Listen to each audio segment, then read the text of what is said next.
el gran honor de que esté con nosotros el maestro Horacio Roque Maldonado, quien, bueno, presentará una conferencia y al mismo tiempo un libro que es Ser docente en psicología en América Latina. Pues muchos de los que estamos aquí en este espacio somos docentes y seguramente hay muchas cosas interesantes e importantes que nos va a comentar. La mecánica, pues ustedes ya la saben y es de 50, 60 o hasta más tiempo para exponer y posteriormente vamos a una sesión de preguntas y respuestas. Espacio que se vuelve muy interesante porque pues hay muchas perspectivas, muchos puntos de vista y pues converger se vuelve esta discusión muy, muy importante. El maestro Horacio es especialista en psicología educacional y profesor titular plenario en la Universidad Nacional de Córdoba, Argentina, misma en la que es profesor titular en la Cátedra de Problemas de Aprendizaje desde 1990. Es impulsor de la psicoeducación y lo relacionado a la convivencia escolar. Es magíster en educación superior por la Universidad de Monterrey, México, y autor de numerosos artículos relacionados con la educación y aprendizaje. Entre otros, investigaciones son la percepción de egresados de la carrera de psicología respecto a la formación recibida, que fue un trabajo multinacional, Chile, Perú, México y Argentina, auspiciado por Alfepsi. Otro es el maltrato en las relaciones de noviazgo, igualmente un trabajo multinacional, Argentina, Chile, México y Perú. Travesías de aprendizajes universitarios, trayectorias académicas, condiciones psicoeducativas y recursos epistémicos de los estudiantes, experiencias educativas y aprendizajes en contextos tecnoculturales, así también, bueno, y demás investigaciones. También ha publicado diferentes libros, artículos, por ejemplo, Aprender a convivir en las instituciones educativas, una alternativa para prevenir la violencia, el ingreso a la psicología, principales demandas, problemas y perfiles de los egresados, sobre la necesidad de maximizar el protagonismo epistémico de los aprendizajes, aprender psicología en instancias de supervisión, convivencia escolar y democracia hacia la construcción de una convivencia democrática en los espacios educativos. Ha sido distinguido, bueno, tuvo una distinción académica otorgada por la Universidad Nacional de Córdoba en el año 2018, profesor titular plenario, fue primer psicólogo en recibir este título desde la creación de la escuela. Adelante, maestro Horacio, bienvenido. Muchas gracias por aceptar esta invitación. Bueno, estimada Rosario, muchísimas gracias por tu generosa presentación. La verdad que para mí es una satisfacción que ustedes me hayan invitado a formar parte de esta serie de charlas, de conversaciones, de conferencias. Y bueno, a mí me toca un tema que está en mis preocupaciones de hace muchísimos años, ¿no? Que es el tema de cómo formar psicólogos y psicólogas en esta parte del continente. Y bueno, sobre esto vengo cavilando hace muchos años. Especialmente he trabajado mucho en los últimos 10 años sobre este tema. Y bueno, y ahora estando en una organización tan interesante como es la Asociación Latinoamericana para la Formación y Enseñanza de la Psicología, me pareció que era el lugar justo, un lugar justo, único, para poder reflexionar colectivamente sobre el asunto que tiene que ver con la enseñanza de la psicología, de la disciplina y el perfil de los formadores. Quiero plantear la ecuación en esos dos términos. A veces nosotros omitimos el perfil de los formadores y yo tengo la idea, lo he expuesto numerosas veces, que la parte del profesorado en las universidades es la menos dinámica. ¿Sí? Nosotros investigamos sobre muchas cosas, pensamos y repensamos qué pasa con las nuevas generaciones, con las nuevas cohortes de estudiantes, pensamos en los estudiantes del siglo XXI, pensamos en toda la enorme tecnología, ¿no es cierto?, didáctica que emerge así a borbotones año tras año, digamos, con utilidad para la enseñanza, pero nosotros no disponemos tiempo y no disponemos programas de investigación para ver qué pasa con los formadores, ¿no? ¿Quiénes son los formadores? ¿Desde qué perspectiva enseñan? Y me parece que hay una clave ahí. Me parece que hay una clave y es una clave que hemos echado a andar nosotros, afortunadamente, en Alfepsi, especialmente empezamos a conversar así muy tibiamente allá en el Congreso de Brasil, en Río de Janeiro. ¿Por qué no armamos algunos pequeños foros o algo parecido para debatir, para poner el tema en la mesa, sobre el tapete, de qué pasa con la formación de la psicología, de la disciplina psicológica y qué pasa con el perfil, ¿no? El perfil de los enseñantes. La idea era en qué se diferencian los enseñantes que operan en la órbita de Alfepsi, ¿sí? Con mayor o menor inserción en el paradigma Alfepsi, en la comunidad Alfepsi, ¿qué los distingue de otros formadores, de cientos y cientos de formadores que están formando todo el tiempo en nuestra región, ¿no? Este era como nuestro primer punto, nuestro primer debate, ¿sí? ¿Nos distingue algo? ¿Nos distingue algo de los otros formadores? Y si eso es así, si la respuesta es positiva, entonces la segunda cuestión es, ¿qué nos caracteriza a nosotros? ¿Sí? Bueno, ¿qué nos caracteriza? ¿Cuáles son algunos de los componentes identitarios, ¿no es cierto?, de nuestro perfil. Bueno, esto un poco motivó a que siguiéramos pensando en hacer algo en conjunto. Y bueno, una de las cosas que felizmente pudimos concretar, un trabajo colectivo enorme, fue este de producir un texto, un reciente texto, ¿sí?, sobre ser docente de psicología o de la psicología en América Latina. Esto es un texto que recién empieza a distribuirse, recién empieza a recorrer, ¿no es cierto?, las bibliotecas, las aulas, incluso las redes, y tenemos mucha esperanza de que pueda difundirse y pueda debatirse y pueda incrementarse en sus desarrollos por los próximos años, ¿no? Ese es parte del espíritu que nos anima. Entonces, bueno, ese es un punto. El otro punto es pensar un poco aquí con ustedes sobre la formación de los psicólogos. Cuando digo psicólogos, estoy diciendo psicólogas y psicólogos, ¿sí? Porque para mí es mucho más que un asunto académico o un asunto curricular.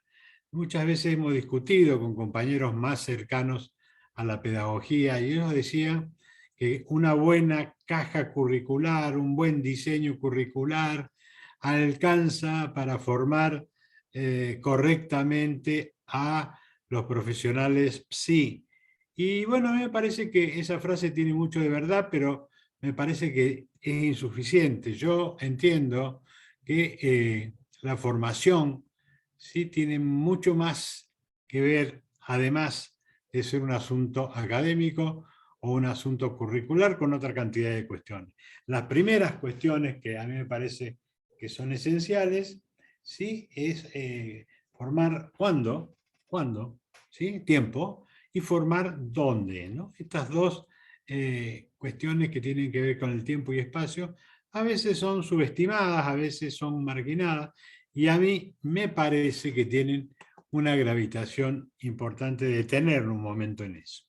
Y las otras dimensiones de análisis imprescindibles para mí son que para pensar la formación de los psicólogos y las psicólogas, por lo menos en esta región, ¿no es cierto?, tenemos que sí o sí tener argumentos políticos, tener argumentos científicos y tener argumentos académicos, digamos, ¿no? Esto compone por lo menos una un pentágono de situaciones que no se pueden minimizar ni se pueden descartar, ¿no es cierto?, si uno está pensando colocarse en posición de psicólogo, formador profesional, ¿no? Es decir, profesor universitario, profesor de instituto, profesor de centro de investigación, es decir, allí donde estemos trabajando, ¿no es cierto?, nos tendríamos que preguntar por esto, dónde, cuándo, cuáles son las políticas, cuáles son las dimensiones políticas, científicas y academia, cuándo menos.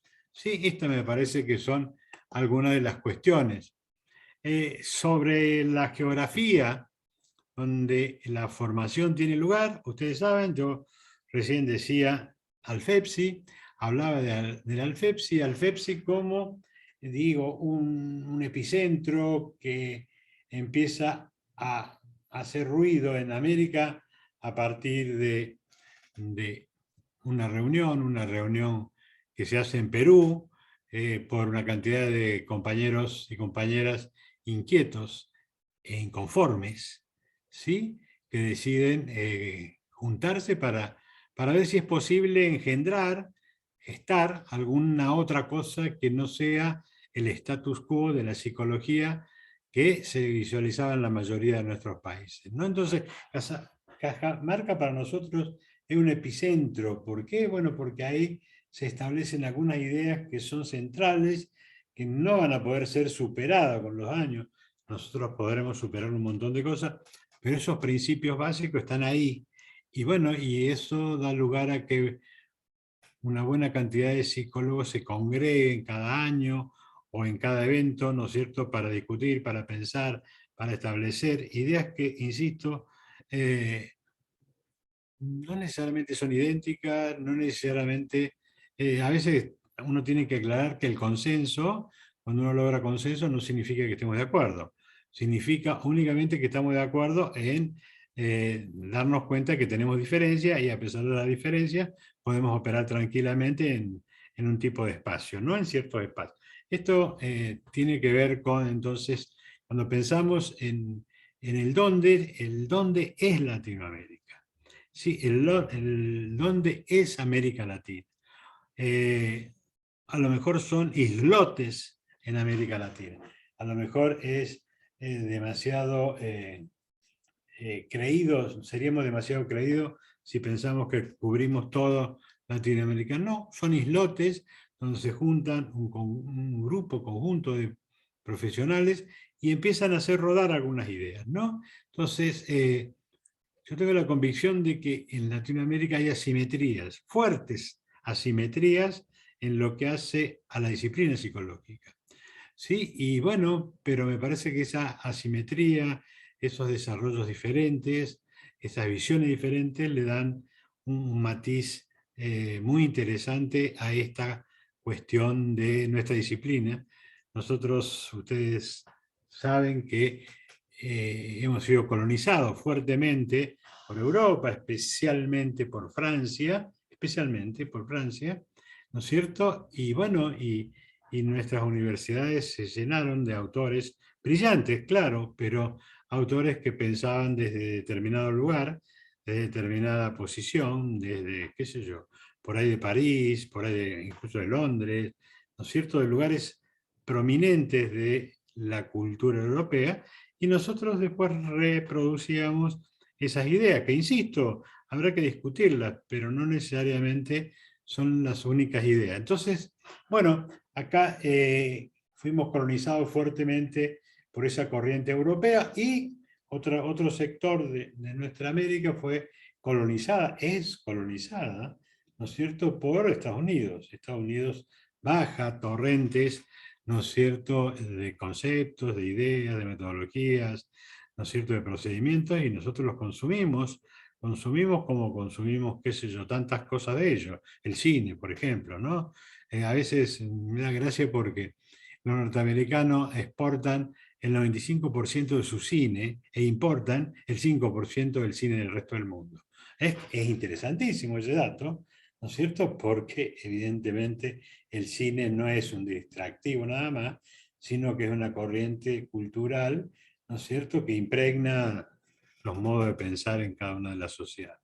Entonces, en ese punto, digo, la geografía tiene que ver con un Latinoamérica heterogénea, y nosotros ayudamos a que esa heterogeneidad un poco sea visible, ¿no es cierto? Pero la comunión, las comunicaciones, los intercambios, van acelerando, ¿no es cierto?, los avances en cada uno de nuestros lugares y van también creando una suerte de espacio común, ¿no? Más allá de los espacios diferenciales también van apareciendo y Alfepsi es una muestra de eso, ¿no? Yo insisto, hay una masa crítica de 25, 30 integrantes de Alfepsi que realmente me han nutrido. Yo he dicho en las clases públicas en mi universidad, ¿no es cierto?, que mi formación ha variado fuertemente en los últimos 10 años. Cuando yo hablaba hace un rato de Cajamarca, estaba hablando de un acontecimiento que ocurrió hace 10 años.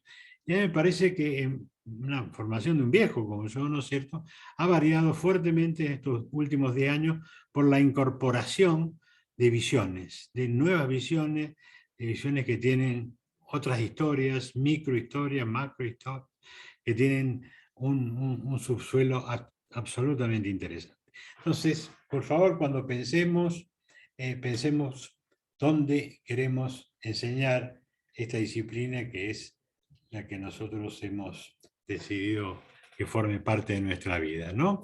También la segunda cuestión que yo decía tiene que ver con qué nos evoca el siglo XXI. ¿Sí? Si no se puede seguir pensando, yo veo a diario que muchos de mis amigos y mis colegas usan en nuestra universidad programas que confeccionaron en el siglo pasado, siglo XX.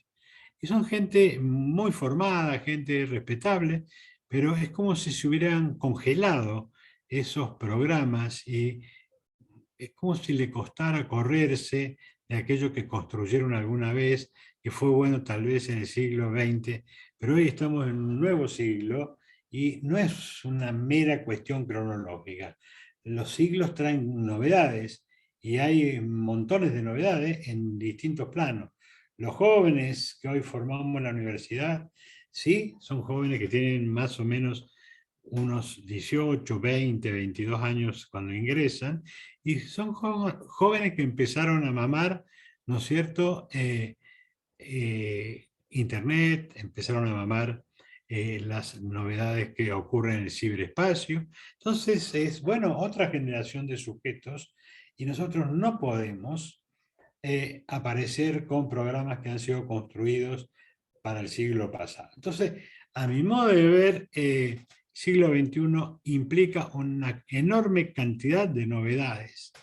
¿Sí? Y ahí es donde yo incito a mis colegas, mis amigos, los enseñantes, a que estén dispuestos, ¿no es cierto?, a dejar un poco de lado los laureles que supimos conseguir y atrevernos a revisar los desafíos que implica la enseñanza de la psicología en este nuevo siglo, ¿no? Es un desafío decir, señores, no, pero yo tengo 50 años, ¿cómo voy a dejar toda mi carrera? A mí me parece que sí, que no es grave, a mí me parece que podemos ensayar, ¿no es cierto?, dejar un poco de lado, además porque la realidad nos empuja de una manera extraordinaria. Nosotros a veces como estamos entre pares y de la misma edad o edades semejantes no nos damos cuenta, pero cuando conversamos con chicos de 20 a 25 años o un poco menos, nos damos cuenta a veces de qué lugares empiezan a aparecer en el mundo de la educación superior, ¿no? Entonces, bueno, yo en ese punto digo, eh, hay algún autor que dice el siglo XXI es el siglo de la tecnología y en consecuencia, dice él, es el siglo del aprendizaje, ¿no? Y a mí me parece que tiene razón este señor, Simon Papert se llama este hombre, y es un matemático, un epistemólogo, y este hombre me parece que da el clavo en eso, ¿no? Es decir, el siglo del aprendizaje, ni siquiera habla de la enseñanza, habla del aprendizaje. Me parece muy, muy interesante que revisemos esto a la luz de las discusiones, de los debates, de los diálogos. A mí me parece que el diálogo es una herramienta central, a pesar de que es desoída por los poderes, por el establishment. Al establishment le interesa nada el diálogo, le interesa la imposición, le interesa, ¿no es cierto?, argumentos basados en la violencia, en el control, etcétera. Bueno, pero yo creo que por ahí no vamos a llegar a ningún lado, por eso planteo el diálogo, por eso planteo el debate, por eso planteo la construcción colectiva y, como diría mi buen amigo Marco, la construcción afectiva, ¿no? Porque el afecto, tantos años despotricado y desoído y marginado, ¿no es cierto? Hoy, por lo menos en algunos de nosotros, tiene un fuerte predicamento en esto de la educación superior, ¿no? Una educación donde los afectos aparecían como prácticamente una debilidad del profesor. Sí, los afectos, mucha gente, escuché tantas veces decir, los afectos son para las maestras de primaria, ¿no? Pero no y muchos profesores de nivel medio o secundario, como se dice en mi país, decía, bueno, no, señor, acá se terminó la teta de la maestra de primaria. Acá ustedes van a ser nombrados por su apellido, acá van a ser, basta de nombres, basta de sobrenombres, acá hay otras reglas. ¿Se imaginan eso en el secundario, cuando los chicos entran a la universidad? Entonces los códigos afectivos han desaparecido totalmente y todas las relaciones se basan en ecuaciones de tipo cognitivas, de tipo intelectual, ¿no? No, el afecto desapareció. Bueno, a mí me parece entonces que tenemos que pensar otras formas de concebir la educación. Y decía lo del siglo XXI y a veces lo pensaba antes de la pandemia, ¿no? La pandemia para mí ha venido a conformar una suerte de punto de inflexión, ¿sí? Nunca más hacia atrás, a la antigua normalidad, a ese tipo de cuestiones. A mí me parece que es un punto de inflexión que todavía no hemos podido conceptualizar adecuadamente, ¿no es cierto?, dónde nos va a llevar, pero sin lugar a dudas hay un nuevo mundo, ¿no? Por supuesto que, como todos los nuevos mundos, hay gente que se entera mucho tiempo después, ¿no es cierto?, de que el nuevo mundo ha sido anunciado o que las buenas nuevas han sido anunciadas. Pasa siempre, siempre ha pasado en la historia de la humanidad, pero yo creo, nosotros por ahí en algún sentido tenemos una pretensión de analistas de los procesos educativos, ¿no es cierto? Y yo no tengo duda de que nunca más volveremos a los modos que supimos utilizar en el siglo XX para atrás, en toda la modernidad educativa, ¿no? Bien, sobre las formas de concebir la educación superior, bueno, acá yo no tengo dudas. En París 5, se establece un gran foro mundial sobre la educación superior y ese foro tiene dos grupos que pugnan, dos grupos que discuten, debaten y por supuesto no acuerdan. Uno de esos grupos entiende la educación como un bien público, un bien social, ¿no es cierto? Yo suscribo esa idea. Y otro gran grupo, poderoso grupo, entiende que la educación debe ser regulada como una de las tantas mercancías que circulan por el mercado, ¿no es cierto? No es un bien social, sino es un bien común, perdón, es un bien comercial que debe ser regulado por otras reglas, y esa regla es la del mercado. Entonces, el mundo me parece, después podemos hacer subgrupos, pero la división de el mundo en París 5 fue esto, ¿no? Los que apoyan la educación pública y los que apoyan la educación privada. Esto no tiene pocos efectos, tiene una cantidad enorme de efectos, ¿no?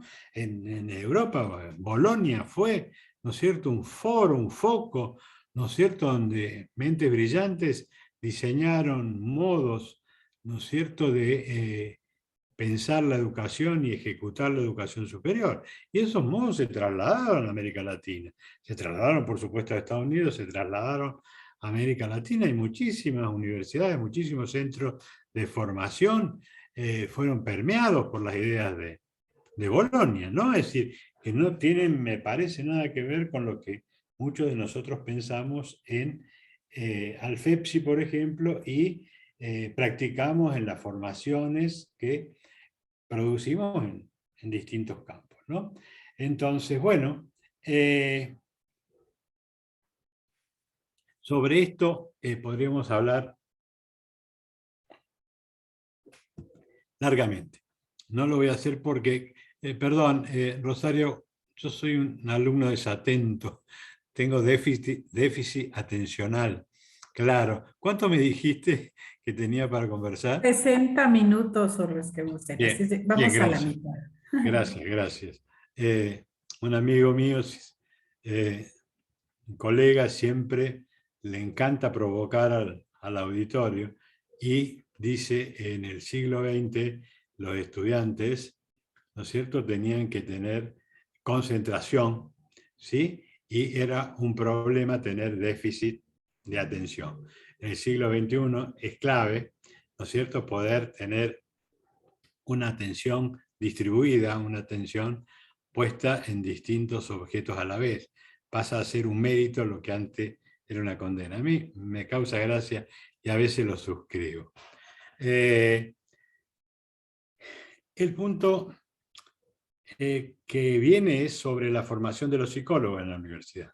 ¿Cierto? A veces nuestras universidades de América Latina, yo siempre tomo como alguna referencia media atrevida, pero digo que hay 3 universidades importantes en América Latina. Una es la UNAM, no digo por términos de su creación, términos históricos.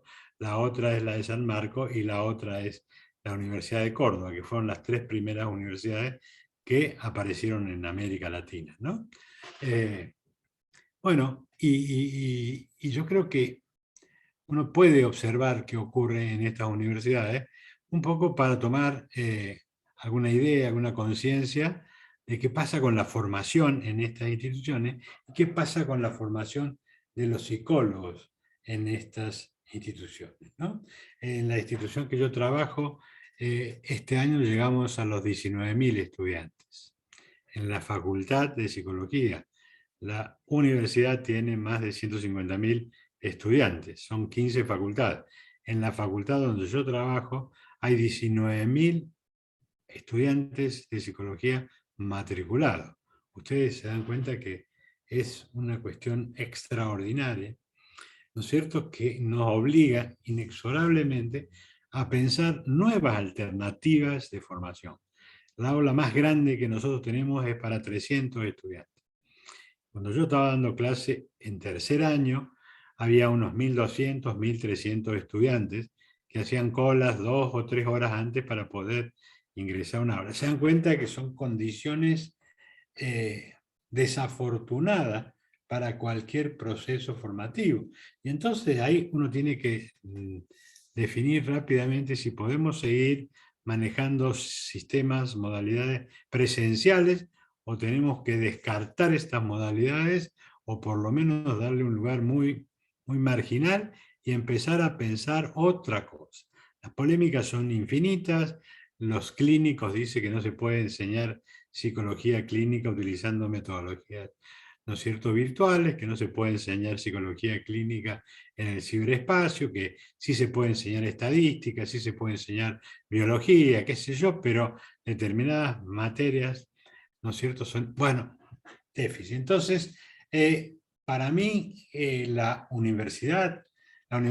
nuestra universidad recién está abriendo ahora, recién las primeras puertas, va a terminar el año en un mes y medio. Yo creo que recién en marzo, cuando empiece el ciclo lectivo del año 22, vamos a empezar a pensar qué vamos a hacer con respecto a la formación. Estoy trayendo una cuestión puntual, porque la veo de cerca y digo, está como desorientada la universidad en general y la facultad en particular está fuertemente desorientada respecto a qué es lo que, lo que se puede hacer, lo que se puede hacer con lo que viene, lo que conviene hacer con lo que viene. ¿Sí? Y esto es, digamos, algo que está en las mesas chicas, ¿no? En las mesas chicas, la gente que piensa más la universidad, pero también está en la comunidad de estudiantes. los estudiantes están pensando, bueno, ¿qué vamos a hacer aquí? Realmente el punto de inflexión que yo veo me parece que va a ser, que va a ser real, ¿no? Entonces digo, hay que investigar en la universidad, pero también hay que investigar a la universidad. La universidad tiene que convertirse en un centro, un objeto de investigación, ¿no es cierto? Un objeto de investigación que pueda ir dando pistas y dando resultados no interminables. A veces en nuestras universidades las investigaciones o son interminables o no tienen incidencia, no se aplican, ¿no? Es casi un objeto suntuario que da calificación a los autores, a los investigadores, pero no tiene repercusiones institucionales, ¿no es cierto? Entonces a mí me parece que hay que investigar la universidad de una manera expeditiva, de una manera...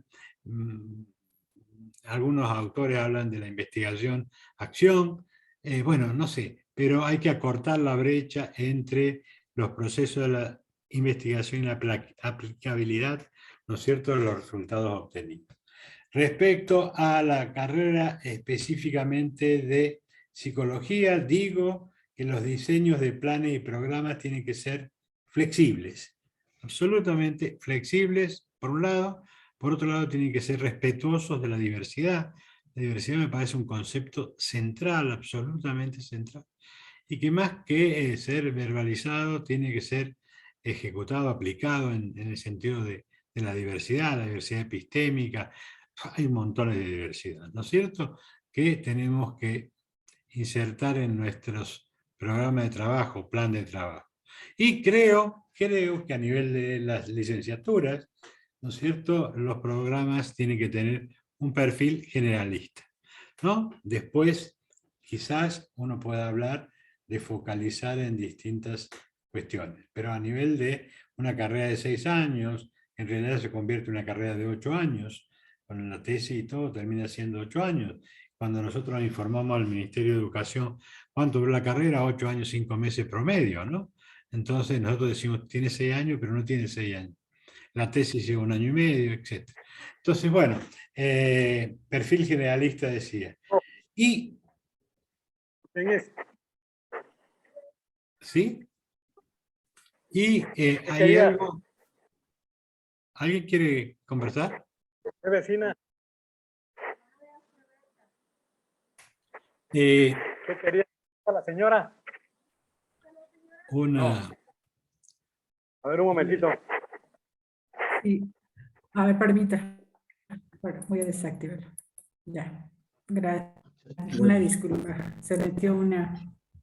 Alguien dejó Sí. el micrófono. Bueno, una cuestión que a mí me gusta plantear y que incluso el nuevo programa de la carrera de psicología en la facultad donde yo opero lo ha tomado como un gran criterio, es las actividades prácticas como columna vertebral de la formación. Nuestra formación ha sido, cuando yo era alumno hace unos 35 años, desde esa época que puedo dar fe, para aquí, ¿no es cierto?, la formación era eminentemente teórica. ¿Sí? El 75-80% de la formación de un estudiante de psicología era de carácter teórica. ¿Sí? Clases magistrales, semimagistrales, casi siempre magistrales, pero la formación práctica era motivo de posgrados, motivos de post-titulaciones, motivos de después, digamos. A mí me parece que cuando uno está pensando, ¿no es cierto?, en la formación de los psicólogos y psicólogas en América Latina, tiene que pensar en actividades prácticas, en problemas prácticos, problemas de la comunidad, problemas sensibles de la comunidad y no objetos, ¿sí?, cómo se pasa, ¿no es cierto?, de la primera tópica a la segunda tópica, qué sé yo, en la teoría freudiana. Es un conocimiento interesante, pero suntuarísimo, absolutamente suntuario cuando nuestras comunidades tienen enorme cantidad de problemas. Entonces, no podemos estar en esa cuestión teórica, teorética. Yo sé que la teoría es fundamental para la comprensión de la realidad, pero no puedo desvincular una cosa con otra. Entonces, si me piden a veces como experto que yo diga cómo podemos plantear una currícula general de una carrera o una asignatura, actividades prácticas, ¿sí? Como columna de la formación. Bien, ese es otro de los aspectos. Cuando uno piensa en el perfil del docente, que yo decía, me parece que el docente es una pieza clave, gravita fundamentalmente sobre la formación. ¿Sí? Más allá de los contenidos, más allá de una cantidad de cuestiones que uno puede decir son decisivas, a mí me parece que el docente sigue teniendo un valor extraordinario, pero tiene que reunir ciertas condiciones. La condición A, sí, es que el docente tiene que capacitarse, actualizarse en la disciplina que enseña de manera permanente. No es posible, ¿no es cierto?, trabajar simplemente con la chapa, con los laureles conseguidos, sino que tiene que ser un estudioso, tiene que actualizar permanentemente sobre la disciplina psicológica, que es parte de su asunto. Los avances hoy por hoy son extraordinarios y me parece que eso ni se discute. Otras temáticas, sí, indispensables, es el profesor hoy tiene que tener conocimiento acerca de los diferentes modos de aprendizaje y estudios de los estudiantes del siglo XXI. No hay unicidad, ¿sí? En esto de los aprendizajes. No hay unicato en esto de los aprendizajes. No hay modos únicos de aprender, modos exclusivos. Hay una variedad de aprendizajes y una variedad de modos de estudio de los estudiantes, ¿no es cierto?, que un profesor tiene que reconocer. ¿Sí? Si no, me parece que vamos a estar en dificultad. Segundo, conocimientos acerca de los distintos modos de enseñar. ¿Sí? Por ahí uno cree que enseñar es pararse delante de una cantidad de estudiantes y hablar, usar algunas herramientas, usar alguna tecnología, o usar el pizarrón. Pero me parece que eso es indispensable, claro que pero absolutamente insuficiente. El profesor o la profesora que forma en psicología también tiene que tener claro las variantes que pueden existir en las modalidades de evaluación, ¿no? Hay que pensar eso, no está simplemente ligado a qué es más cómodo, cómo resuelvo más fácilmente los exámenes para que no tenga que estar leyendo y leyendo 200 o 300 exámenes. Hay que pensar en las modalidades reales de evaluación. Y a mí me parece que si ligamos la formación a problemas concretos, esenciales, etc., la evaluación tiene que estar en función de eso, ¿no? ¿Cómo resolvería este problema? ¿Cómo resolvería este problema? ¿Qué haría ante esta circunstancia? Bueno, eso no está en los libros. No está en los libros. Eso tiene que ser una construcción del grupo o si hay evaluaciones individuales del sujeto evaluado, ¿no? Otra de las cuestiones, el profesor tiene que tener información relevante sobre las aplicaciones científicas y tecnológicas de la psicología. No puede descuidar ese capítulo, independientemente de la asignatura que esté manejando. Si no, hay tipos que dicen, no, yo me dedico a lo mío, yo soy bueno en lo mío, ¿no es cierto? Es como el profesor de matemática en la escuela secundaria. Yo enseño matemática, a mí no me pregunten más, historia no me interesa, nada me interesa. Yo creo que no, los enseñantes de psicología tienen que saber, ¿no es cierto?, sobre las aplicaciones de nuestra ciencia y de la tecnología que vamos produciendo y que tiene que estar al servicio de la comunidad. Eso sin ninguna. El punto siguiente que tiene que cumplir un profesor o una profesora es actualizaciones relativas a innovaciones en el campo de la enseñanza. Especialmente, muy especialmente, habilidades para enseñar en el ciberespacio. La mayoría de los docentes, excepto quizás los jóvenes, no han sido alfabetizados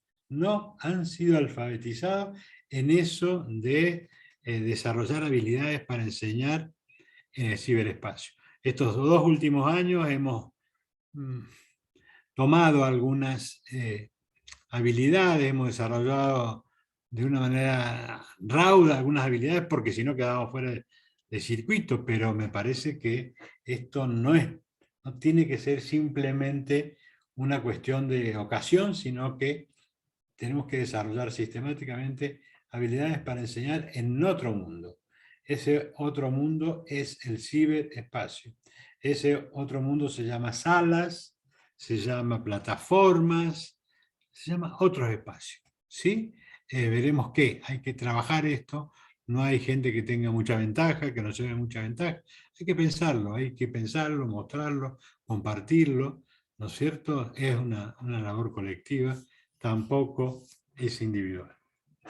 Otra de las cuestiones que a mí me parece importantísimo, lo aprendí con los años, es entrenamiento para enfrentar diversas escalas de matrícula. Insisto, por ahí yo estaba conversando con profesores de Costa Rica y ellos, y no sé por qué a mí se me ocurrió decir que teníamos 500, 800 estudiantes en una asignatura. Y él me dijo, se rió y me dice, profesor, se equivocó cuando dijo, fue un lapsus. No, no fue un lapsus, no fue para nada un lapsus. No, dice, si en mi vida llevo 15 años de profesor y nunca he tenido más de 30 alumnos. Bueno, es una escala. 30 alumnos es una escala, ¿no es cierto? 300 alumnos es otra escala, ¿sí? Alumnos que previenen de sectores urbanos marginal es otra cuestión. Las escalas van variando, a veces uno tiene que pensar, ¿no es cierto?, en escalas. Yo he trabajado con 1200 estudiantes, ¿sí? Y bueno, son escalas o seminarios, he dado seminarios en otra facultad, no la de psicología, sino en filosofía. Ellos tienen 7, 8, 10 estudiantes. Entonces, digamos, esa escala me permite un desarrollo absolutamente diferente, ¿sí? Y bueno, tenemos que pensar en esto, ¿no? Y otra de las cuestiones fundamentales es que los profesores tienen que tener conocimientos inherentes a los estudiantes particulares con los que les toca interactuar, ¿sí? Los ingresantes no son iguales a los alumnos medios, a los avanzados, a los alumnos trabajadores. Hay una gran cantidad de situaciones, alumnos que están en crianza, ¿sí? Son cosas muy distintas. Entonces, a nosotros nos parece que un profesor no puede homogeneizar su población y decir, a mí no me importa, a mí me pagan para que yo enseñe historia de la psicología y yo enseño historia de la psicología y me importa tres pepinos, ¿no es cierto? Si el señor es casado, si la señora trabaja 8 horas, si ustedes vienen de zonas perimidas o perdidas o ocultas, no me interesa. Eso son cuestiones, no, a mí me parece que un profesor en esta línea que estamos pensando, ¿no es cierto?, tiene que considerar eso. Y también es un profesor que tiene que tener habilidades para trabajar en grupos, equipos y redes. Repito, es una persona que tiene que tener habilidades claras. Si yo estoy en un concurso docente, muchas veces pregunto eso, ¿no? Cuando estamos tratando de incorporar profesores, hay 10 profesores que están disputando un cargo, 2 cargos, yo pregunto eso, ¿no?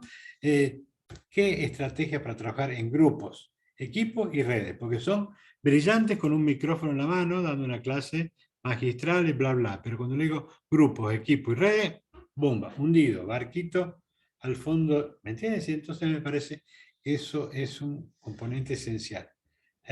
Entonces, además, otra cosa que un profesor tiene que tener a mi juicio es instrucción para la elaboración de programas y proyectos de investigación, extensión y capacitación de recursos humanos. Insisto, capacitación para proyectos y programas de investigación que tienen un sesgo, extensión que tienen otro sesgo, extensión o servicio a la comunidad y capacitación de recursos humanos.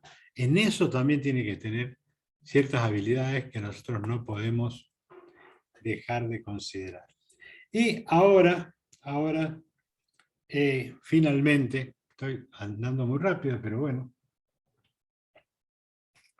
ustedes a lo mejor pueden preguntar si hay algo. Hay 4 o 5 cuestiones que me parecen centrales, ¿no? Que un profesor o una profesora, ¿no es cierto?, de nivel universitario que enseña psicología, ¿no es cierto?, debe evidenciar, ¿sí? Debe evidenciar una condena clara al colonialismo, ¿sí? Colonialismo, y nuestras bibliotecas de psicología están nutridas en esta lógica del colonialismo psicológico, ¿no?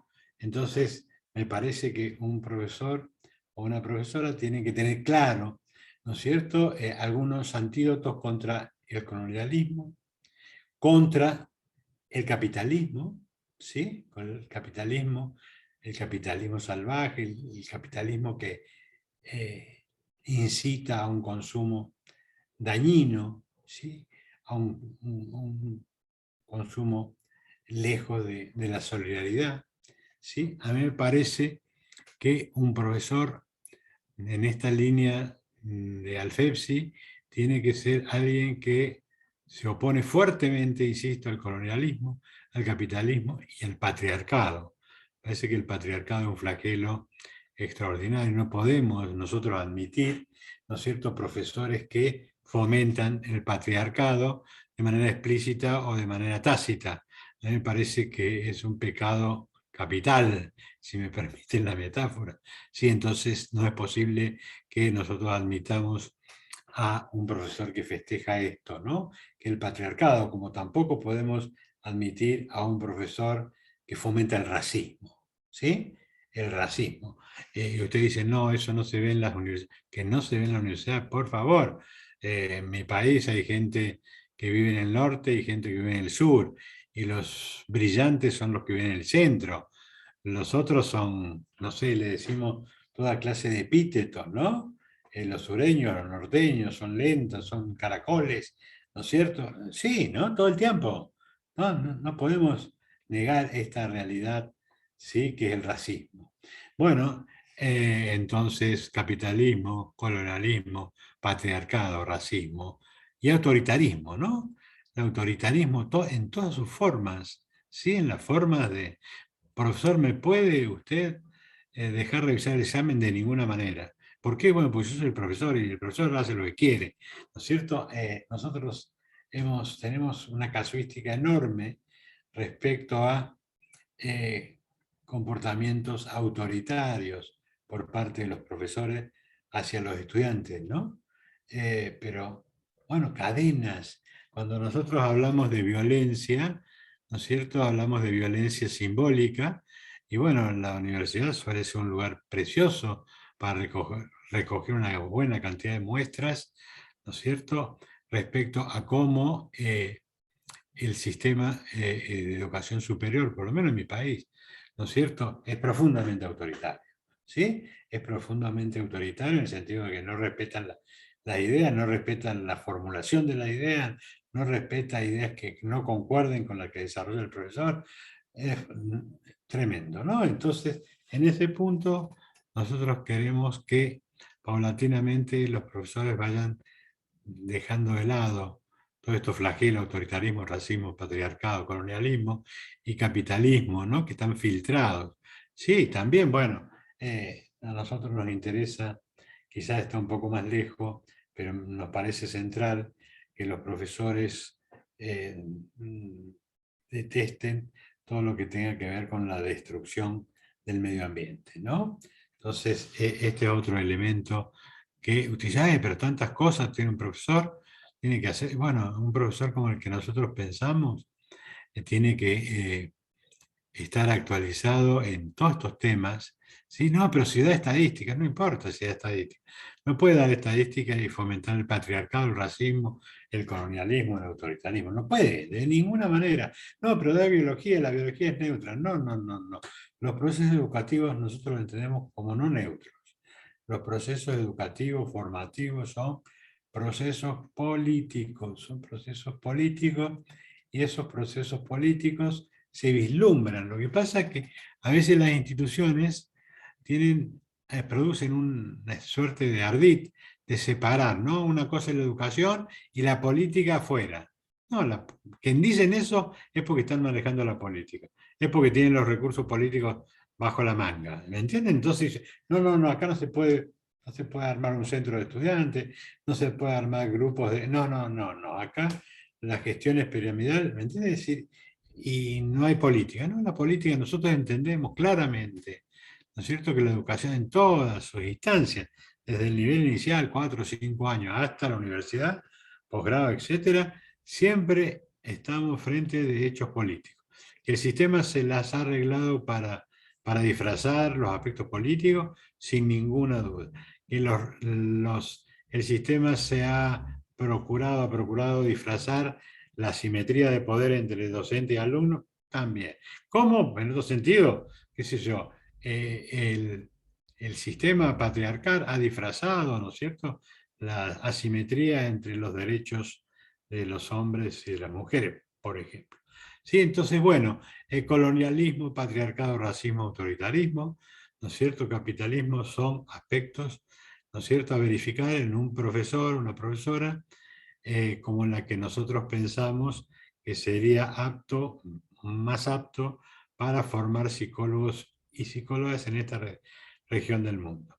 Pero no lo pensamos solo por la formación, lo pensamos porque esos psicólogos y psicólogas operan con nuestras comunidades. Van a operar cuando nosotros egresamos a un psicólogo o una psicóloga, ese psicólogo, esa psicóloga, va a estar 30 años operando en el sistema.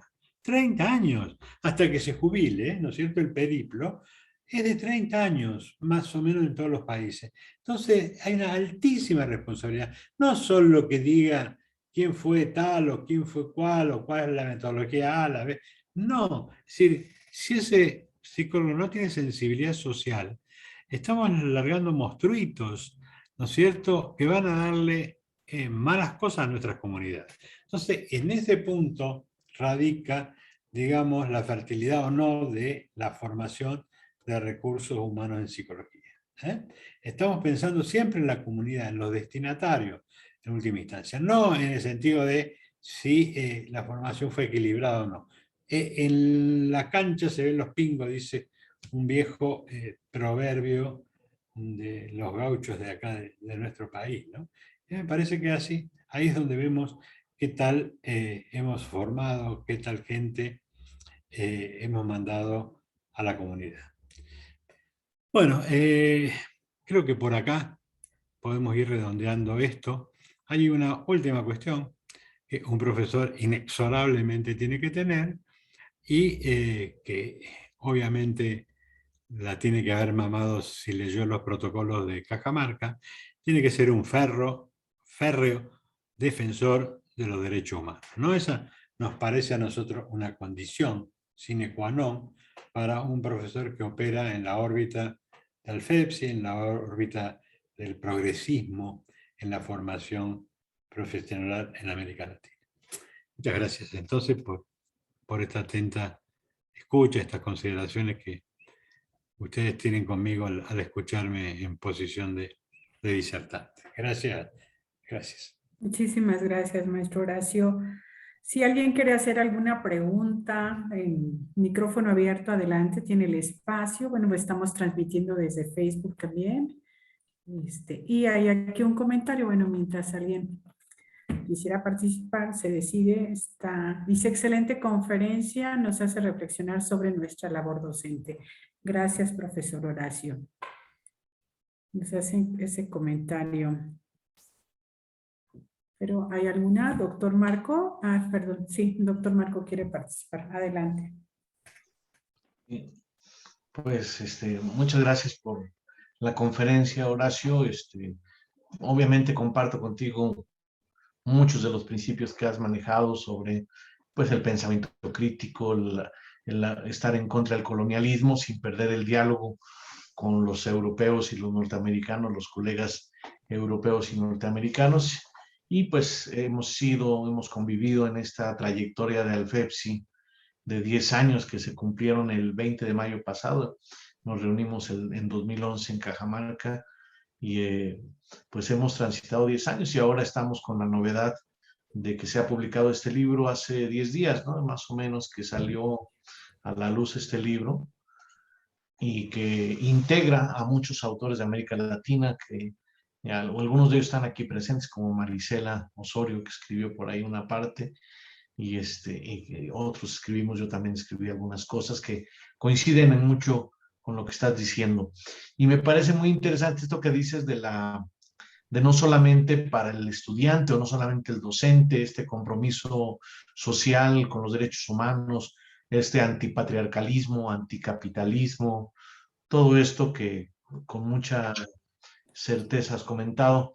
Uno de los retos que veo es el problema del mercado de trabajo, el empleador, cómo se relaciona la labor de los docentes en una carrera profesional con hacia dónde van los psicólogos que formamos, hacia las comunidades, pero cómo se articulará esta formación nueva que se está gestando en América Latina con los mercados de trabajo. A veces se ha pensado que el mercado de trabajo obliga a los egresados de las carreras a meterse al discurso predominante, al colonialismo nuevamente. Entonces, ¿qué retos tenemos en tu perspectiva con los egresados que no son colonialistas? ¿Cómo esto empatará con las instituciones laborales? Pensemos las instituciones oficiales de apoyo a las familias, pero también las empresas, los gobiernos, dónde trabaja el psicólogo, y desde luego en la práctica, por ejemplo, privada, que pudiera tener que ver. Entonces me llama la atención cómo pudiéramos desde tu perspectiva ver esta formación encarrilada a quién va a contratar, quién va a pagar los servicios de estos profesionales que estaremos formando con esta perspectiva crítica, no colonialista, alternativa, y que obviamente seguramente comparto contigo mucho de lo que vas a responder, pero yo creo que redondearía ahorita para los que nos escuchan, es una posible preocupación que dijeran, bueno, nos formamos con esta nueva perspectiva, pero a lo mejor me quieren contratar y quieren que sea cognitivo-conductual, o quieren que sea freudiano, psicoanálisis, o sea lacaniano, como si la estructura fuera de la universidad estuviera no necesariamente articulada con esto. Este dilema entre la formación en el egreso y el campo de trabajo, creo que sería muy, muy interesante escuchar tus comentarios, Horacio. Gracias Sí. y reiteradas gracias. Bueno, realmente es todo un problema complejo el que estás planteando, ¿no? Yo creo que vamos a una precarización muy fuerte de las labores profesionales, incluyendo la psicología, ¿no? A mí me llamaba mucho la atención, por ejemplo, en algunas veces que he estado en Colombia, cómo me contaban compañeros de Colombia, en la reunión que teníamos en Santa Marta, casualmente, cómo digamos, se precarizaba la educación superior y cómo, por ejemplo, una persona que alcanzó un doctorado apenas podría competir por algunas horas, ¿no es cierto?, en la universidad, contrato por horas, ¿sí? Con otros profesionales que también tenían un doctorado. Y yo preguntaba, ¿y cuánto vale un doctorado? Sí, en términos muy pragmáticos. Y un departamento, me decía. ¿Sí? 30.000, 25.000 dólares, más o menos, ¿no es cierto? Pensando en lugares donde la educación superior no es pública, ¿no es cierto? Nosotros en Argentina tenemos la suerte de que uno puede terminar toda la educación superior a nivel de licenciatura gratuitamente, sin pagar un solo peso. Pero yo estoy viendo que aparecen cosas como muy problemáticas. Lo voy a plantear de dos maneras. Una, leyendo una nota hace una semana, ¿no?, de alguien que dice, siempre ha faltado espacios en la Universidad Nacional de Córdoba. ¿Por qué? Porque hay 150.000 alumnos y debe haber espacios reales para unos 70.000, ¿no? Espacios físicos reales, baños, aulas, cantinas, ¿no? Entonces, el artículo decía, nos hacían falta aulas y ahora quizás sobran. Entonces, me llamó la atención un artículo periodístico, me pongo a leer y dice, el rector está promocionando una educación superior que va a pasar, ¿no es cierto?, por el ciberespacio en un 70 o un 80% del quantum, ¿no? Y el rector está pensando en que hay una precarización donde a los profesores se le va a comprar las clases, ¿sí? Y la universidad va a poder repetir esas clases todas las veces que crea conveniente. Entonces yo le digo al profesor Caroso, Caroso, necesito 100 horas sobre el tema de violencia escolar, pero lo compramos y pasa a ser propiedad de la universidad, y el año que viene, cuando Caroso dice, bueno, este año, no nos necesitamos este año, tenemos la clase y el contrato dice que por 10 años, ¿no es cierto?, 5 años. Bueno, precarización, y no estoy hablando de ingresantes o profesores nuevos, estoy hablando de popes, de gente que está en el top de la formación. Entonces, para mí, ahí se viene una precarización que va a haber que discutir, por eso yo hablo de disputa. Por otro lado, eso en cuanto a lo que pasa en las grandes casas de estudio, ¿no? Por otro lado, yo sigo sosteniendo que el Estado tiene que ser un gran empleador y un buen empleador, ¿no es cierto?, de psicólogos. Después podríamos discutir en el campo de la salud, en el campo de la educación, ¿sí?, en el campo de los programas sociales, en el campo comunicacional. Ese campo no lo puede el Estado, los estados, ¿no es cierto?, pasarlo a la iniciativa privada y que eso sea una ruleta rusa, ¿no es cierto?, un juego de calamar donde nosotros destripemos a los recursos humanos ¿sí?, que hemos formado. Nosotros con Mario y otra gente, Marisela, hicimos un approach, una aproximación a lo que pensaban los estudiantes de 0 a 5 años de recibido de universidades de facultades de estos 4 países, México, Chile, Argentina y Perú. Y bueno, y los estudiantes se sentían muy conformes con ganar 50, 70 dólares, 100 dólares. A nosotros nos llamaba la atención eso, ¿no? Porque se automarginan, se autodevalorizan, es todo un problema. Entonces yo sé que hay una corriente extraña la de apostar los estados, porque el establishment no quiere que el Estado crezca, incluso quiere que desaparezca, que el Estado no tenga ninguna gravitación, ¿no es cierto?, en el mercado laboral, para que el sector privado pueda avanzar sobre todos los derechos laborales de los trabajadores, incluyendo. Pero en esas áreas a mí me parece indispensable, ¿no es cierto?, la presencia del Estado, y el Estado como garante de la satisfacción laboral, que de hecho ha pasado por mucho tiempo, por lo menos en Argentina, más allá de que el Estado a los ingresantes que vienen de la universidad les tiene que dedicar un par de años, 2, 3 años, para convertirlo en un recurso apto para las necesidades que los ministerios, ¿no es cierto?, tienen que brindar. Pero, insisto, si la balanza se inclina para el lado del sector privado como regulador, ¿no es cierto?, del trabajo profesional de los psicólogos, yo en ese punto soy muy pesimista, Marco. Creo que el trabajo del psicólogo va a ser precarizado. Los vademecum hoy de las obras sociales hacen eso, ¿no? Ponen precios irrisorios, ¿no es cierto?, a una cantidad de tareas psicológicas, y si eso se reproduce, esto de ser privados, me parece que privados van a poder ser aquellas personas, aquellos profesionales que tienen mucho renombre, pero las grandes colectividades recién recibidos van a entrar, insisto, a un mercado sanguinario, un mercado marginal, un mercado ultra competitivo. Acá tenemos, por ejemplo, el Colegio de Psicólogos, ¿no es cierto?, para no ir muy lejos, de Córdoba, dice cuánto es el arancel mínimo ético que tiene que cobrar un psicólogo o una psicóloga en cualquier actividad que realice.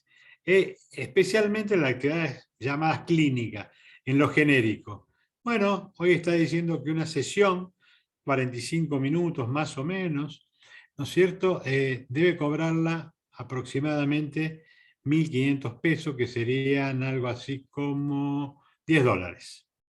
¿Sí? $10. Uno encuentra cantidad de psicólogos que están cobrando $5, $4, $3. ¿Entiendes? Es decir, el arancel mínimo ético son 1.500 pesos argentinos, algo así como $10. Y uno encuentra cantidades de compañeros y compañeras, y a veces uno le da una pena tremenda porque encuentra a uno por la calle. ¿Qué tal? ¿Cómo está? Bien, y sí tengo 10 pacientes. Y, estás bastante bien. Sí, le cobro $3 cada uno. ¿Me entienden ustedes, no? Entonces, para mí, si no está el Estado como garante, y yo he insistido algunas veces en el FEPSI, pero parecía un tema tan interesante, es decir, nosotros como Alfepsi tenemos que hacer, o organizaciones similares, tenemos que hacer cierto lobby, ¿no es cierto?, en las agencias, en los gobiernos, ¿no es cierto?, en los programas gubernamentales, nacionales, regionales, internacionales, para que nuestras poblaciones de egresados sean respetadas, tengan un valor, digamos, voy a poner entre comillas, en el mercado laboral, ¿no? Si no, son gente que va a padecer, insisto, esta precarización que a mí me asusta mucho, porque bueno, porque cuando nuestros colegas están apretados, todo se empieza a diluir, no se pueden formar, los agotan en horas de trabajo, les imponen determinado... A mí me parece, yo he escuchado eso que vos decías, Marco, que sea psicoanalista, que sea gestáltico, que sea cognitivo, parece una locura, ¿no? Es decir, ¿cómo vamos a definir? Yo necesito psicólogos que se van a resolver problemas, ¿sí? Y no yo la escuché más al norte, no la escuché por acá por el sur, en Chile o en Argentina, Uruguay, la escuché como más al norte, a esto de que alguien podía pedir, ¿no es cierto?, una especificidad en función de la formación teórica metodológica. Me llamó mucho la atención, pero bueno, esta es la heterogeneidad que yo hablaba antes respecto a lo que pasa en Latinoamérica, ¿no? Es decir, creo que eso, Marco, no es muy difícil el tema. Insisto, para mí el Estado tiene que ser garante. Tenemos que evitar la precarización a toda costa y tenemos que, como organizaciones formadoras, defender, digamos, el trabajo futuro, ¿no es cierto?, de nuestros egresandos, porque alguna tarea de lobby, no solo tenemos que pulir nuestra didáctica y nuestra capacidad de enseñanza, sino en nuestra facultad. Llegás a quinto año, sexto año, y nunca se habló de dinero. Jamás. Te puedo asegurar que hay un prurito absoluto para hablar de dinero. Los estudiantes se están recibiendo y ahí empiezan a saber cuánto pueden cobrar una hora, excepto que sean pacientes y tengan que pagar. Y bueno, es una experiencia personal, pero no se habla de dinero en nuestra facultad de trabajo tampoco. Estamos como una burbuja donde nos encanta conocer a los autores, escudriñarlos, diferenciarlos, pero de la cosa laboral, de la cosa económica, es un tabú absoluto, ¿no? Bueno, eso se me ocurría, Marco, con lo que vos traías como enorme problema para nuestros días, ¿no? Para nuestros debates, para nuestras conversaciones, para nuestras ejecuciones, digo. Pensar en esto de, ¿para qué formamos si no va a haber empleadores después? Sí, o también podría pensarse en la mayor eficacia profesional y entonces de una formación nueva y que pudiera ser de tal nivel que por sí misma pesara en los sistemas ocupacionales, ¿no? Pero estoy muy de Ojalá. acuerdo y muy interesante tu respuesta y creo que es muy interesante. Bueno, muchas gracias. Muchas gracias, doctor Julio Caroso. Adelante. Quiere participar. Gracias. Bueno, yo me uno al reconocimiento que le ha hecho Marco a Horacio por el trabajo que ha venido desarrollando sobre este tema de la publicación de los perfiles del psicólogo. Me parece que esta era la tarea y sigue siendo por largo rato la tarea esencial de Alfepsi. Muchas cosas que han hecho son valiosas, sin duda, pero ¿cómo mejorar la calidad de la formación si es que no tenemos definido ni contenido ni perfil de lo que debe ser la formación profesional de los psicólogos? Entonces, hoy ya con esto no estamos terminando una preocupación crítica, sino estamos recién dando el primer paso para lo que tiene que venir adelante en el análisis, en la discusión de este tema. Hay muchísimos psicólogos que son, diríamos, muy orientados a una situación de compromiso social, de compromiso político, pero en el campo de la psicología son totalmente reaccionarios. Están de espaldas a la realidad. Y es que no logran entender de que no es posible esta disociación. Pero es que hemos heredado pues esa idea de que la psicología es una disciplina aséptica, es una psicología que paradójicamente no tiene compromiso social, cuando el objeto de la psicología es el hombre social. O sea, esa es básicamente siempre la preocupación que debemos tener. Ahora, de alguna manera, la psicología tiene uno de los más grandes arraigos de todo lo que es el hegemonismo y el colonialismo. Y esto hace de que nosotros nos hayamos mimetizado mucho en todo lo que el sistema nos ha programado para que hagamos como profesionales. Por ejemplo, ¿qué piensa el sistema de nosotros los psicólogos y ha logrado inculcar en la población esa idea de que nosotros somos los profesionales que nos encargamos de ver trastornos psicológicos, problemas mentales? Esa es la idea, que todas las personas ven en los psicólogos. Yo siempre he pensado, y lo hemos conversado alguna vez con Horacio a propósito de este tema o con el mismo Marco, de que ese es un tema que por excepción los psicólogos debemos abordar, pero no es esencialmente el campo de trabajo de los psicólogos. El campo de nosotros es la calidad de vida, promover calidad de vida. Y eso ya involucra estar íntimamente relacionado con toda la dinámica social, ¿no? Esto hace, por ejemplo, de que cuando nos llaman a nosotros, cuando hay algún personaje con patologías, con anormalidades, allí recién convocan a los psicólogos. Pero mientras estemos hablando, por ejemplo, de un problema social álgido, como es la insatisfacción por el aprovechamiento, por la explotación, por los recortes de derechos, que genera una insatisfacción total, el psicólogo no es visto allí para nada. Cuando viene la pandemia, por ejemplo, no sé cuál ha sido el caso de muchos países, pero en mi país, cuando aparece la pandemia, el colegio de psicólogos lo primero que hace es convocar a cursos sobre manejo de estrés, manejo de ansiedad, manejo de una cosa, manejo de otras cosas. Que yo le dije, ustedes parecen una federación de choferes, no un colegio de psicólogos, porque todo es manejo. Además, hasta donde sabemos, la pandemia no trae en la misma cuestión de la patología desórdenes psicológicos. Situaciones de riesgo para desórdenes psicológicos, sí.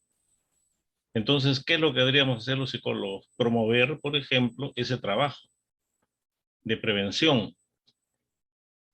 Sin embargo, no hicieron nada de eso. Y el Estado, por supuesto, tampoco se interesó por nada de estas cosas.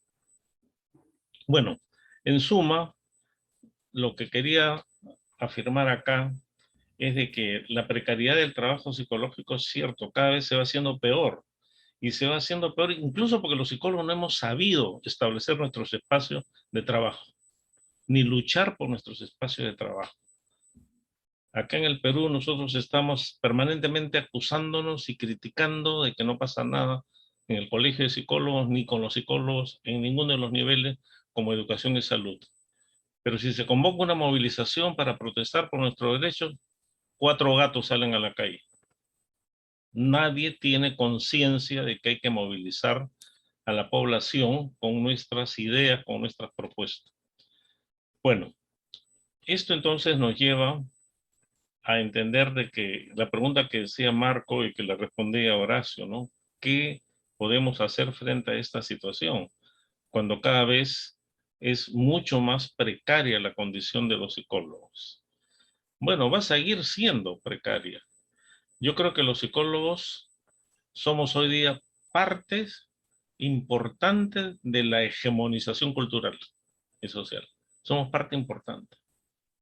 Pero podemos ser parte importante de la no hegemonización o de la anti-hegemonización.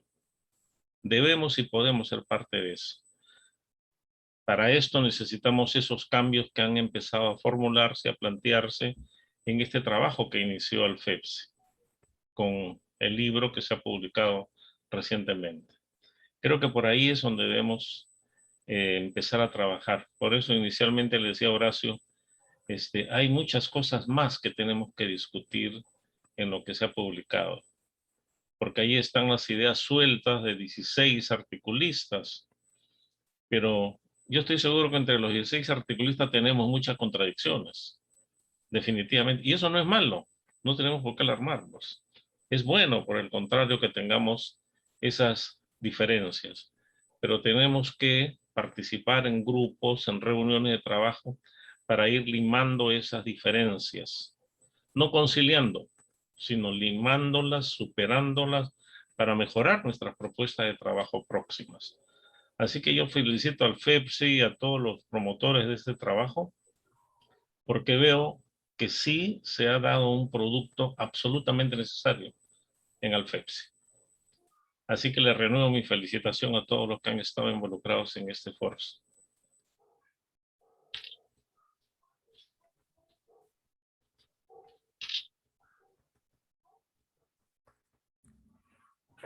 ¿Algún comentario, maestro Horacio? Sí, yo le agradezco a Julio por sus palabras, su visión. Yo estoy totalmente de acuerdo en esta idea de que Alfepsi todos los años tendría que sacar, ¿no es cierto?, uno o más volúmenes, ¿sí? Planteando temas cruciales para la psicología latinoamericana y para la enseñanza de la psicología. Me parece que no podemos de vez en cuando sacar una obra, sino, digo por la cantidad de mentes interesantes que están operando y cooperando en este lugar. Y a mí personalmente me gustaría que fuera más intensa la participación, ¿no? Eventual, así, o lateral. Me parecería que Alfepsi, como organización, tiene principios interesantísimos desde la fundación, y a mí me parece que no puede quedarse a la palestra de otras ideas que circulan por América Latina. Me parece que todos los años tendría que producir un dossier o algo similar y discutirlo, y como yo decía en alguna escritura por ahí, ponerlo en las bibliografías, ponerlo en las bibliotecas, ponerlo en las redes. Digamos, yo siempre he tenido la idea, a lo mejor es excesiva, de que Alfepsi tiene que gravitar en Latinoamérica. Digo, Alfepsi, también CLATE, también, digo, son organizaciones que tienen que gravitar, si no, no tienen mucho sentido. Entonces, a mí me parece que la escritura, primero a lo mejor de tema general, pero después de 15 autores escribiendo sobre algunos temas más específicos, a mí me parece que, bueno, tiene que haber una aceptación de esta idea, de decir, bueno, nos comprometemos 15 páginas todos los años, a mí me parece que es muy poco, 15, 20 páginas todos los años para hacer una contribución medular sobre, qué sé yo, este año escribiremos sobre esto, esto y esto, el otro esto, esto y esto, una convocatoria abierta, ¿sí? Y a fin de año está circulando esa idea y nosotros mismos ser promotores, ¿no? Yo el otro día hablaba con Samuel Islas y él me decía, lo pasé por acá, por la red, por la radio, por esto. Digamos, no sé qué alcance tendrá Samuel, pero él entendió bien el mensaje y lo difundió. ¿Entiendes? ¿Qué decir de Marco que lo amplifica enormemente? Pero bueno, lo que hace Marco, lo que hace Samuel Isla, lo que hace Julio y otros compañeros tendría que ser como una política permanente, ¿no? Digo, usaron las ideas de la masa, yo digo la masa crítica de los afiliados del FEPSI, ¿no? Del quantum de afiliados que algunos están ahí por distintas razones, pero bueno, hay una masa crítica de pensadores y pensadoras que tienen cosas brillantes que decir, ¿no? Potentes que decir. No es que escriben para tener un currículum un poquito más grande, sino que son ideas fuertes. Así que yo coincido con esto que decía Julio y bueno, es mi idea. Ojalá podamos seguir trabajando. Yo estoy dispuesto a eso. Muchas gracias. Saludamos a quienes nos están escuchando desde Facebook y está Fabiola Morales y comenta que está totalmente de acuerdo. Ella es docente de la Universidad de Guadalajara. Joseph Martínez comenta, los maestros no son el conocimiento, sino el medio para el desarrollo de los estudiantes. El objetivo de los maestros es que el alumno lo supere. Y así como es difícil crecer a los hijos, ver crecer a los hijos, es brutal ver cómo el alumno ya no lo necesita. Jessica Pocoy Condori dice, buenas noches, soy de Perú y me gustaría especializarme en docencia en investigación psicológica. Desde su experiencia, ¿cuáles serían los retos en esta área de la psicología de la investigación a nivel América Latina y qué ámbitos son necesarios investigar? ¿Es como una pregunta? Sí, es una pregunta. Bueno, yo podría decirle muchas cosas, pero a lo mejor se me ocurre en primer lugar una invitación. A mí me gustaría invitar a esta colega a formar parte de Alfepsi, por ejemplo, ¿no? Porque de repente en Alfepsi va a encontrar una comunidad con una buena cantidad de miradas hacia la psicología, hacia la investigación, hacia la enseñanza que la va a nutrir con solo permanecer, interactuar en congresos, eventos y demás, conferencias con esta masa, esta masa crítica que ahora con con el Zoom, con el Meet, tomó una buena costumbre, ¿no? Va circulando, ¿sí? Por toda Latinoamérica, cosa que no podíamos hacer antes. A mí me parece extraordinario en ese sentido, ¿no es cierto? Ir trabajando en muchos puntos de América Latina con posiciones diferentes, temas diferentes. Entonces, a mí me parece que esa sería una principal fuente formativa, la afiliación. Y no estoy haciendo promoción así chabacana de Alfepsi, me parece que, bueno, insisto, yo lo dije en la conferencia, en los últimos 10 años he aprendido una cantidad de cosas, y eso que soy un psicólogo viejo, ¿no? He aprendido por los intercambios formales e informales con una cantidad de compañeros y compañeras de ese grupo. Después, bueno, investigar, hay que participar de proyectos, no sé, a mí me parece que, como yo decía antes, la enseñanza tiene que tener un eje en las actividades prácticas. A mí me parece que la investigación tiene la misma suerte. Uno no puede aprender investigación si no hace investigación. No, me parece que hay que hacer investigación y ahí se aprende investigación. Eso quiere decir que uno tiene que leer, tiene que estudiar, pero tiene que hacer investigación. Entonces, bueno, si me piden la sugerencia, a acercarse a aquellos programas sobre estas temáticas que tengan una fuerte vinculación con la realidad, no con la pura academia, ¿no? vamos a enseñar el método tal, el método cual. No, me parece que uno aprende mejor esas cosas. Esto, a esta altura de mi carrera, podría yo aconsejarla a esta colega, ¿no? No sé si soy suficiente para sus aspiraciones, pero se me ocurre eso por ahora. Sí, muchas gracias. Joseph Martínez comenta que los honorarios, el tema incómodo del que siempre se tiene que hablar. Liz Sánchez Hernández, excelente ponencia, felicidades. Lisi comenta, dice, exacto, lo laboral es un tabú. A mí me gustaría que dieran una conferencia referente a cómo empezar una consulta, cuánto se debe cobrar, qué es lo esencial que se debe tener en un consultorio, cuáles son los permisos que debemos de tener, darse de alta en el SAT, etcétera. A mí me interesa en México y me siento perdida de cómo emprender una consulta privada. Bueno, consideramos tus comentarios, Lisi, para poder brindar una conferencia de este tipo, con esta temática. Alicia, buenas noches. Creo que son todos los comentarios. Si alguien más quiere comentar, doctor Marco, creo que había levantado la mano nuevamente. No, me equivoqué, pero bueno, es muy interesante todo lo que está comentando Horacio con toda esa experiencia. No sé si podría ser conveniente mencionar un poco, promocionar el libro, Horacio. ¿Qué trae el libro? ¿Qué se puede encontrar en el libro? Bueno, el libro Lo puedo trae, mostrar en pantalla si quieres.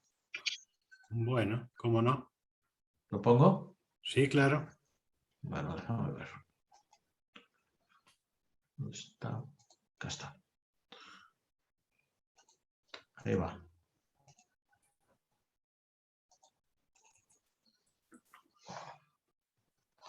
Entonces, si quieres ir comentando, yo le voy como...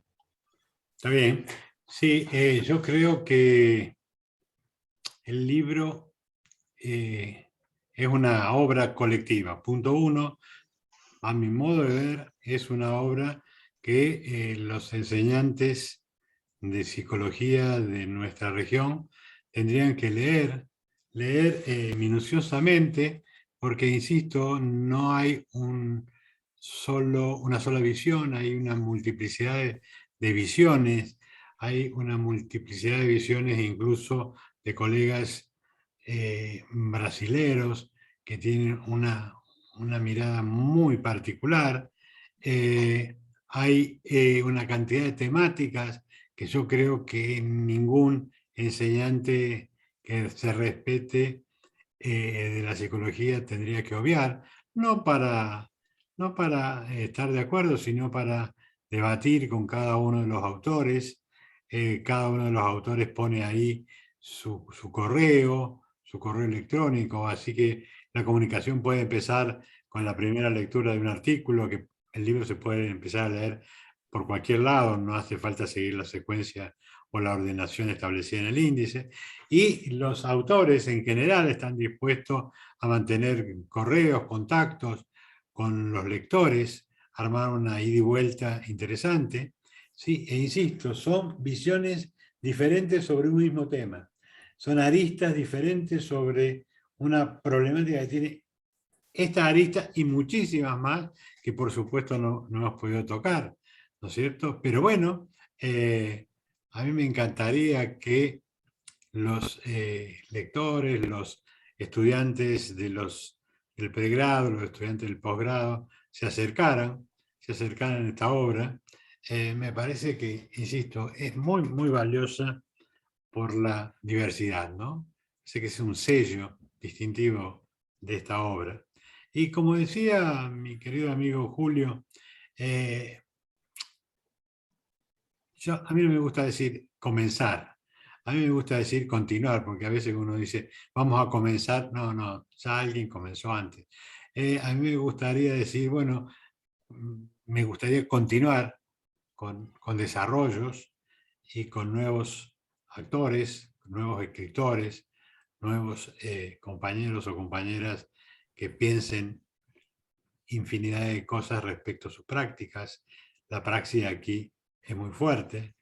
Y bueno, vamos a tentar de que muchos profesores de las universidades latinoamericanas lo recomienden como lectura inspiradora.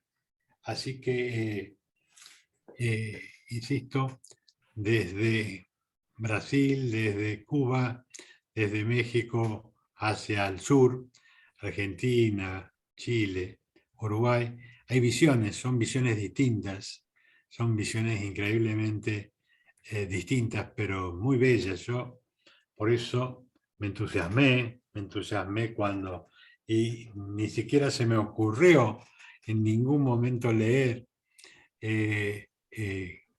estas propuestas cuando llegaban, excepto en los aspectos formales, porque a mí me parece que tenían que estar intactas, que tenían que tener el valor, ¿no es cierto?, que le imprimía cada uno de los autores, ¿sí? Alguien me decía, no, vos tenés que ser corrector. ¿Corrector de qué? ¿Cómo voy a corregir a colegas? A mí la palabra corrección es una palabra que me da urticaria. Así que, estimados oyentes, compañeros psicólogos, psicólogas, estudiantes, el libro está a disposición. El libro está a disposición en la página de Alfepsi. Esto quiere decir que no tiene ningún costo. Ustedes lo pueden leer, lo pueden bajar, lo pueden compartir. Así que es un pequeño ofrenda que Alfepsi le hace a todas y todos los que ejercen la psicología profesionalmente.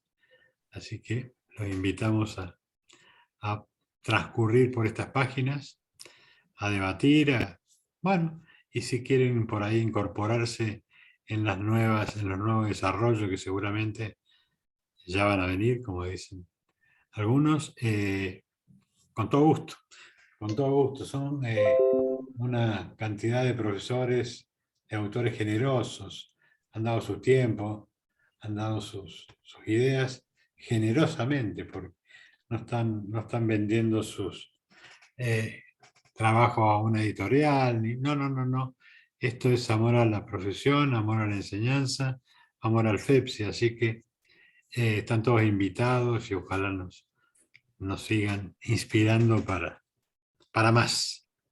Marquito, muchas gracias por acompañar con estas imágenes. Muchas gracias, maestro Horacio. Para quienes nos escuchan por primera vez, la Alfepsi es la Asociación Latinoamericana para la Formación y Enseñanza de la Psicología, Alfepsi, y su página es www.alfepsi.org. Para quienes quieran pues, consultar ahí el libro, descargarlo, o bien inscribirse a esta asociación. Y bueno, pues donde confluyen de todos los países de América Latina, y como dice el maestro Horacio, pues es un espacio donde nos podemos enriquecer a través de diversas perspectivas, culturas y puntos de vista. Entonces, bienvenidos para quienes quieran. Bueno, Betty comenta, muchas gracias por la ponencia, muy interesante. Ivana dice, hola, soy de México, saludos, ¿nos podría pasar el libro por el chat? Realmente me interesa. Sánchez Mailet, gracias por compartir su libro, excelente profesionista, excelente ser humano. Se refiere al maestro Horacio. Muchas gracias y gracias. Son todas las preguntas. Si nos hacen favor, abrimos nuestros micrófonos para darle un aplauso muy grande y agradecerle nuevamente su generosidad por estar en este espacio. Bien. Muchas gracias. Muchas gracias a todas, a todas. Gracias. Yo recuerdo una cosita más. El doctor Marco Murueta fue el principal promotor y primer presidente de la Alfepsi. Así que eso nos llena de orgullo y nos llena de orgullo también seguirlo teniendo en cada uno de estos eventos. Rosario, muchísimas gracias, amable como siempre, y te agradezco todas las palabras. A todos y todas ahí, muchas gracias por escuchar. Gracias, Horacio. Muchas gracias nuevamente. Por esta Gracias conferencia. también, Horacio. Saludos, Marco, Rosario. Un Gracias abrazo a todos. Gracias, doctor. No, Buenas Julito. tardes. Buenas noches. Esperamos una conferencia también de Julio César, ¿no, Rosario? Así es, claro que sí. Pues está cordialmente invitado, doctor. Nos ponemos No hay problema, contacto con coordinamos. usted. Claro que sí. Muchas gracias. Y pues Chao, a todos chao. los demás, muchas abrazo a gracias. todos, Buenas gracias. noches. Y los esperamos el próximo lunes con la conferencia Comprendiendo el Comportamiento Suicida. Estará con nosotros la psicóloga Nadia Carminol del Valle de Costa Rica. Los esperamos.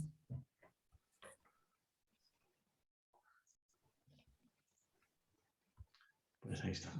Gracias, Muchas Erika. gracias. Buenas. Pues ya se fue, pero bueno, aquí está. Y Marisela ya se fue. Está Marisela, La doctora Marisela. ella también ya se fue. Horacio también. Buenas noches a todos. Muchas gracias, licenciado Murieta, nuevamente. Y Chayito, un abrazote. Muchas gracias por Igualmente, todo. Betty, gracias. Buenas noches. Gracias. Abrazos. Bye. Hasta luego. Bye.